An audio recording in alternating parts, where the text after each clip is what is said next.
November. This is supposed to be a sacred month in some cultures in Zimbabwe. You can't pay lobola, you can't have a wedding, you can't do any big events. At least that's what's supposed to happen according to some traditional beliefs. It's supposed to be a quiet month. But you know, Zimbabwean politics has a mind of its own. Throughout our history, this is one month that has always brought about the drama. This week, we're going to take a look into our history. A lot of turning points in the history of our nation came in November, and it goes way back, like way back. Back in the 19th century, this land was occupied by the British through the British South African Company, the BSAC. When did they fly the BSAC flag over Bulawayo? November of 1893. So maybe that's where all this November drama started. We'll never know. That wasn't to be the last major thing to happen in the country in November. Years later, in 1965, something else happened in November which changed the course of this country.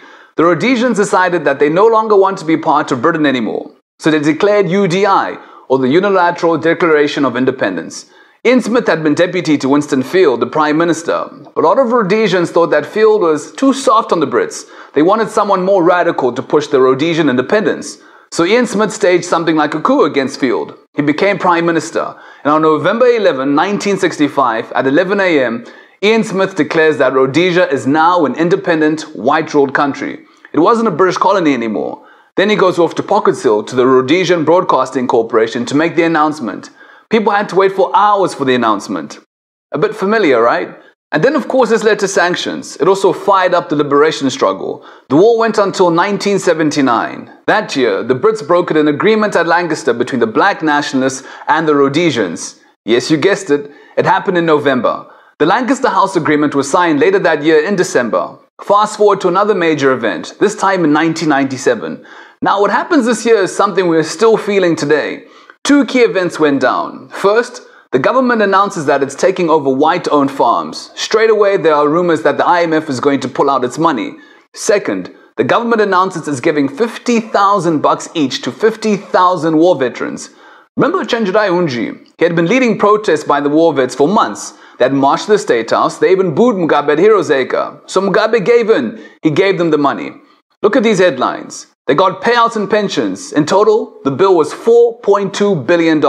At the time, this was around 300 million US dollars. That was 3% of the GDP. Basically, it was a lot of money. Herbert Murero was the finance minister. He told Mugabe, "My president, we can't afford this. We just don't have the money. It's not in the budget. We will go bankrupt." Well, President Mugabe told him this: "Who ever heard of a country going bankrupt?" So the RBZ was told to print the money, and the war vets got paid. And the financial market started panicking, and on November 14, everything came crashing down.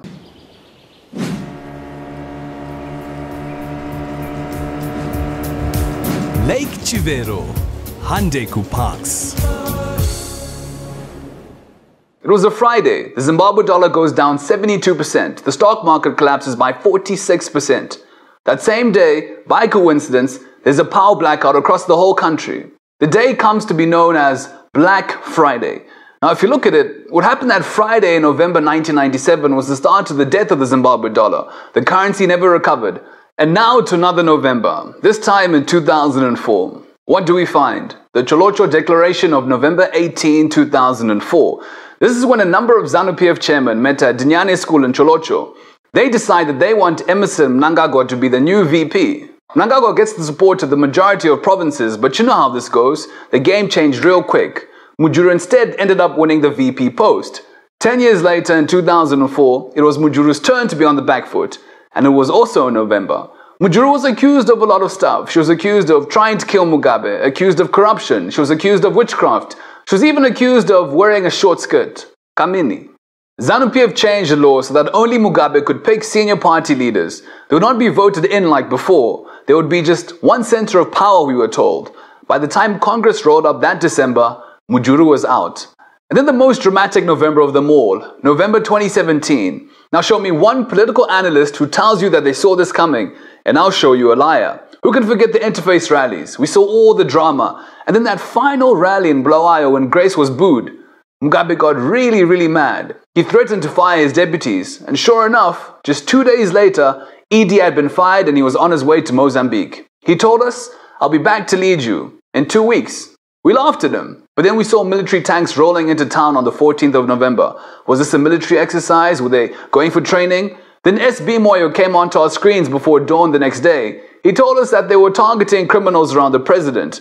It was all happening too fast for all of us to process. The same ZANU-PF people who voted to remove Mnangagwa just a week earlier, all of a sudden are telling us that they want him back as their president. The same people that endorsed Mugabe just a few days back now suddenly plan to impeach him. It was all confusing. On November 18, we see that big march, Operation Restore Legacies in full swing. And on November 21, MPs gathered to impeach Mugabe. Now, while they're doing this, a letter comes. The speaker reads it. Mugabe has resigned. Wild celebrations on the streets. And on November 24, ED is inaugurated as our new president. We've had a lot of crazy Novembers before, but for our generation, this was the craziest of them all. It's been a year now since those dramatic events. A lot has gone down since November last year. We've had a lot of changes. We've had elections. The economy is in a tight spot. We've had some progress, but we've also had a lot of regrets. But this is where we all are. We are midway through November now. There are rumors of divisions behind the scenes. Some are predicting some more November drama. Will this happen? Well, nobody knows. November has always given us political dramas, from back in Rhodesia through to today. Political dramas keep us occupied. They fill up papers. They give us stuff to argue about on social media. But you know what? For ordinary folks, they're never actors in these dramas. We're just spectators. We get entertained but gain nothing. What we can only do is hope for an end to political dramas that don't change our lives. We need a new kind of drama.